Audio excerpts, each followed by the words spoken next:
Good morning, everybody. Thanks for joining us today. As was said, Brian Gales, Incident Commander for Northwest 13. Happy to be here to give an update on the fire situation on the Burdoin Fire here in Clickatack County. Our team arrived on Sunday evening, did a hot handoff, quick turnover on Monday morning at 0600. Current fire size is 11,249 acres, 13% contained. Approximately 900 folks, firefighters on the line. That's hand crews, engine crews, aviation assets, all working together to minimize the footprint of the fire, minimize impacts to the values. Values at risk are the communities, community infrastructure, the electricity, water, etc. Other priorities for us are private lands, timberland, tribal lands, those type of things. So our folks are working on going direct with fire line control perimeter around the outside of the fire, continue to do structure triage and assessment, and picking up new initial attack fires like we did last night that quickly grew to 52 acres just northwest of Clickatack. With that, I'd like to recognize the folks that have been involved in the incident. I had delegation of authority from 8 different entities, 4 of those within Clickatack County, the Forest Service, the DNR, the host agency, the BIA, as well as, I am missing one other, DNR, BIA, Forest Service, and then the other, local government entities. I will say that our folks were able to do a structure triage for loss and damage. Yesterday completed that. There are 44 structures unofficially that we were able to identify that were lost in the fire footprint. We're working diligently with the homeowners through the county emergency management officials to get folks in and start the recovery process. The Sheriff's Office, Clickatack County Sheriff's Office, has been instrumental in helping us with evacuations, with working with the public, with keeping people out of the fire environment. Washington DOT, incredible with keeping Highway 14 being closed, Highway 8 and 142. Big deal with commerce going in and out, traveling through the state, so that is a disturbance obviously to everybody. We're working as quickly as we can with Washington DOT to get those reopened and allow for some normalcy. That'll continue for the next 3 or 4 days. We'd also acknowledge the Red Cross and their effort to support the citizens, over approximately 1,000 folks that are currently evacuated. Red Cross is helping us to assist those individuals. With that, I'm going to turn it over to the governor, and I'll take questions at the end. Thank you very much. Oh, that's right. Sorry. No. Dave, it doesn't matter where you want to go next, Dave. Yeah, Sure. Go for it, yeah. Good morning. My name is Dave Upthegrove, Washington State Commissioner of Public Lands. And in this role, I have the responsibility of leading the agency that oversees wildfire prevention and response here in Washington State. I'm here first and foremost to uplift and express my gratitude to the folks who are out there on the fire lines and leading this incident command. This is a DNR fire, but the work that's being done is multi-jurisdictional, and I want to thank the Brian Gales and the whole incident command team, as well as the folks who did the initial attack. There's a lot of partners working really hard, from the leadership at the Department of Natural Resources, and we have with us today our state forester, George Geisler. We have our wildfire division manager, Russ Lane, and our region manager, Scott McFarland, all on site today. The work these folks are doing is truly heroic. I think there's about 900 folks, maybe a quarter of those on the lines out there are from the State Department of Natural Resources. The Department of Natural Resources also is providing critical aviation support to this incident and are proud to do so. I think it's important for us to see these workers, recognize them, both the firefighters from all of the jurisdictions, as well as the support staff that make this all possible. And I know on behalf of the people of the state of Washington, we say thank you for the hard work they're doing. The other thing I'd like to talk about a little bit is the importance of prevention. We know that about 90% of wildfires in Washington state are human caused. And that means we all have a role to play to try to keep fires like this from happening in the first place. That means making sure your campfires are out cold to the touch. It means making sure that you aren't dragging cables behind your chains behind your vehicles that can spark, and to be careful and safe to make sure we reduce the impact of human activity that causes these fires. We also make critical investments in the state of Washington that help prevent and reduce the spread of these fires. The legislature has made investments in past years that allowed us to have these aviation equipment. We also have invested $500,000 in recent years creating fire lines around white salmon, fuels reduction, and fire breaks. And this prevention and preparedness funding keeps us safe. It's a core function of government public safety. And we're going to be okay this year with wildfire response. But due to some painful cuts from the state legislature, if next year's supplemental budget does not restore some of that funding, we're going to see more fires like this, and they're going to be larger, and they're going to cost the taxpayers a lot more money in the back end. So as we reflect upon the ongoing challenges we're facing in responding and soon recovering to this fire, it's a good time to think about the importance of prevention and preparedness as well. We are really honored today to host the governor of the state of Washington. I think your commitment to coming here shows that you're committed to the entire state, and we value the emergency management division, and this is an all-hands response. Our response has been strong. The work that's being done by the leaders on the ground has been effective, and we really appreciate the governor being here. It's my honor to introduce the governor of the state of Washington, Bob Ferguson. Appreciate it. Thank you very much. Thanks so much, Dave. Thanks to all of you for being here. First, I want to say, Brian mentioned we'll be having Brian come back up to help answer questions, of course, with the team. But obviously, a number of Washingtonians have been really impacted by this fire, and so our hearts go out to them. We so deeply appreciate everybody who's helping those individuals. I think, Brian, you mentioned the Red Cross, for example, and many other volunteers and support staff who are just trying to make things as comfortable as possible for those Washingtonians who are under a lot of stress right now, and some facing some loss. And so we're very mindful of that. Number two, everybody here who's fighting this fire, we're just so deeply appreciative of the work that they do, the long hours they're putting in, the very difficult terrain that they're operating under. It's so deeply appreciated from the first moments the fire started, to local folks, volunteers out there, and additional resources coming in, really from all around the country, is deeply appreciated. So, on behalf of the state of Washington, we just so appreciate those individuals and their sacrifice and their bravery in going out there to fight this fire. The only other thing I'll add, I think, is we had the chance to get a briefing, pretty detailed briefing, from the folks here who are leading the response. And it's my first summer as a governor. Okay, so my first time at a location like this, and so truly to see the level of coordination, the level of organization, the level of partnership. I'm not surprised.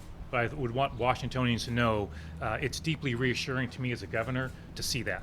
Again, not surprised at the professionalism, but it's impressive. This is a big, complex operation, as you might imagine, but that came through loud and clear. So many agencies, so many governments. We have legislators here, we have local government officials, we have the responders, you name it. It's very, very impressive to see that level of coordination. One of the questions I asked was, hey, is there more that we can provide as a state to help on the resources? And it sounds like at this time, that they've got what they need, but obviously we're very mindful of that. We're in continuous conversation around that just to make sure they have all the resources they need. We appreciate that recent investments from the legislature are helping in responding to the fire right now. But this is a reminder, as Dave said, of the need for those resources, and they're truly making a big difference right now as we understand it from the experts here on the ground. So it's a privilege to be here to interact and hear from the folks who are doing the hard work, protecting our communities, and it's just really, really deeply appreciated. So Brian, we're going to have you come back up, and I know we have other folks. Feel free to come up if you're going to be helping with questions. Don't be shy, right? We've got a number of folks come back up. Well, Dave, one more from you, but feel free to come As up. he comes up, he noted we do have some other leaders with us, and we're really honored to be joined by Senator Harris and Representative Stevie, your local legislators who've been attentive and responsive, and you're fortunate to have experienced, strong local leaders here as well. All right, you have me back. I would start off with, when John and I come in, our ops chief, John Spencer right here, we really look at relationships, organize, stabilize, and control. And we work through all the local entities, all the agencies that are responding to provide a strategic plan for minimizing the footprint and values at risk, threat to values at risk. So with that, questions? Your Oregon's right across the river. How is that relationship going? What kind of resources are you getting? How is it working out? You bet. We get resources through the nationally. So as was mentioned by either Dave or the governor, 25% probably of Washington resource from Washington DNR. Lots of contracted resources, lots of federal and local government resources coming from across the country. Is the state providing any support for the fire victims? I can assure you that the local emergency management department through the county, through Clickitat County, is working closely. The sheriff's office is working closely with those that are displaced currently, working through the Red Cross and other volunteer organizations to ensure those people are getting timely information, getting food, water, shelter, that sort of thing. Yes, that's occurring. For the governor, we can't go to any of these press conferences without federal budget being brought up, Right. federal resources. Yes. Are you getting any help? Is there anything coming that way? Are you being shorted? Anything on that? So we were working with the federal government, have a request in, so those conversations are ongoing right now as we assess the total amount that's impacted from a budget standpoint. But yes, those conversations are going on. If others have more details, happy to share that. But so far at this point, everything's been good on that side, and we hope that continues. And to your point, look, what's going on here isn't about politics, right? We just all get together, come together, help address the situation, help the Washingtonians who are impacted, fight this fire, get it resolved. And everything I'm seeing so far, and I want to be clear on every level, from the local government to the state to the federal, so far what I'm hearing has all been very, very positive. I deeply appreciate that. What's been the biggest challenge of fighting this fire thus far, and what's the biggest challenge that remains in terms of increasing containment? I'm going to let our operations section chief, John, speak to some of those details. And can you give your name and spelling? Yeah, my name is John Spencer, and I'm the Operations Section Chief for Team 13. And as far as the biggest challenges, it seems like it's a broken record when I go to fire, and that is steep, rugged, rocky terrain, dry fuel conditions, and then the weather. And tonight we're already expecting a gust up to 35 miles an hour that will test our lines. And so just the alignment of all that, the conditions of our forest, have all played into that hand. With these fast-moving fires are difficult to stop and control, but a lot of great efforts. And I want to rehash what was said earlier. The aviation assets from the State Department of Natural Resources, in my experience, I'm a federal employee, but that cooperating agreements that we have set up throughout the state with all of our regional areas has been dramatic. That aviation support on this fire and others that I've been on has been fantastic in the last 2 to 3 years that has helped us catch a lot of these fires. I would like to add one thing to what John just said. The 900 firefighters that I spoke to, those men and women, they are taking a great deal of short-term risk to go after this fire direct in those tough areas so that we don't have long duration exposure to firefighters, to the community, etc. So kudos to those firefighters for being willing to engage in the areas where we think we'll have the highest probability of success, taking on that task and that responsibility to oversee, doing those tactical operations to secure the fire line. Speak to what it takes to be a firefighter here in this area fighting this fire. For folks that live in major metropolitan areas, they might not ever see a scene like this where firefighters are literally camping and then going to fight the fire for days, weeks on end. Just speak to what it takes to be out here fighting the fire. Well, it takes fortitude, mental fortitude, because over a time of 14 days when you're fighting fire and you're sleeping on the ground and you're putting in a 14-hour day on the average, and you're fighting in a hot condition and dirty environment, and you get fatigued over time, but mentally you keep going because you want to serve your community that you're here in, and the support that we've been getting from the community bolsters and gives us that motivation to get out there and do the job. And then the professionalism in the ranks of all of our firefighting, our county resources that responded initially had a tough job before they were even able to get resources, and the efforts and they extended their hours, many hours beyond normal, to continue that operation. So it's just cumulative, but it's what we train for and it's what we desire to do. And it's very rewarding in the sense that we can help out and serve and stop fires and keep, as Brian said, we elevate a little bit of our risk to the few so that the many aren't part of that risk exposure. And so just great desire to serve, I would say, is a driver. Maybe for Commissioner Upthegrove, this area is really well known for the Gorge National Scenic Area. Can you talk about the extent of the damage to that area and if you're anticipating any sort of support to help that recover? Yep, well, that scenic area is a federally designated scenic area, and I've not yet been in communication with our federal partners on that topic. So the incident command can speak to the damage that's occurred better than I can, but I imagine following completion of the incident, we'll be in communication about how can we best partner in all of the natural resources recovery, not just in that scenic area, but one of the roles the Department of Natural Resource plays is in post-response recovery work on the natural resources side. Our geology folks will be helping make sure we're reducing the risks of landslides and mudslides, and we'll be helping with revegetation and replanting. And in the case of the scenic area, I'm sure we will be cooperating with our federal partners.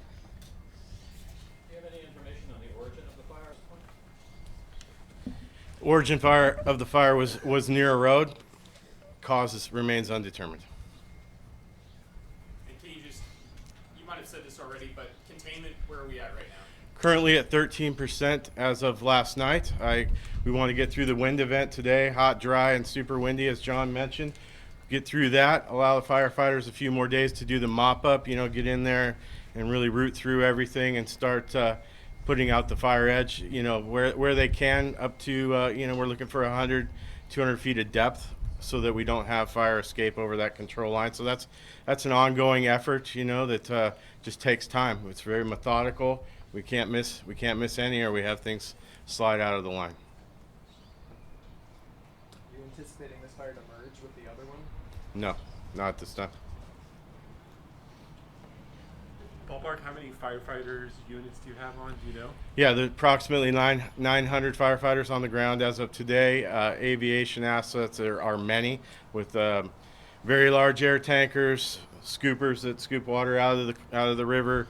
At least three Type 1 helicopters, the very large ones, were flying that new fire yesterday. So we're set up well with aviation assets. And for the folks that have been evacuated that are probably getting anxious about seeing, the status of their homes, what message for them, when may they be able to come back and get eyes on how things stand for them? You bet. Good question. We are working directly with Klickitat County Emergency Management as well as the Sheriff's Office. I believe some of that has begun, and we're working closely to ensure those people are able to assess their properties prior to opening up and reducing evacuation levels. Certainly, evac levels are driven by fire activity and exposure to the public as well as the firefighters. Do you know how many people are currently evacuated right now? Rough estimate, visiting with the sheriff, we're approximately 900-ish that are evacuated. Okay. I guess the last thing I'll just add is on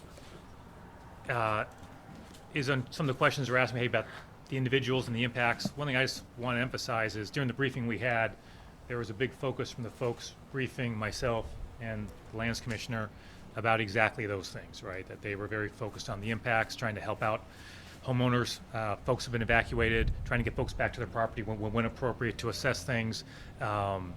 Making sure, hey, when folks are able to come back, that there's power, that there's water. So I just want to communicate to the people of the state that is very much a focus. That came through loud and clear. I didn't have to ask about that. That was something that they were very focused on. So again, just as we wrap up, so deeply appreciative of everybody who's here, everybody who's out there fighting this fire at many different levels. And and it's deeply, deeply appreciated. And I so appreciate, Brian, you guys, the entire team here has just been, so impressive, and I just really appreciate everybody's strong efforts. And thanks to you for being out here today. Really, really appreciate it. Dave, anything you want to say before we wrap up? Nope. Thanks so much, everybody. Really appreciate it.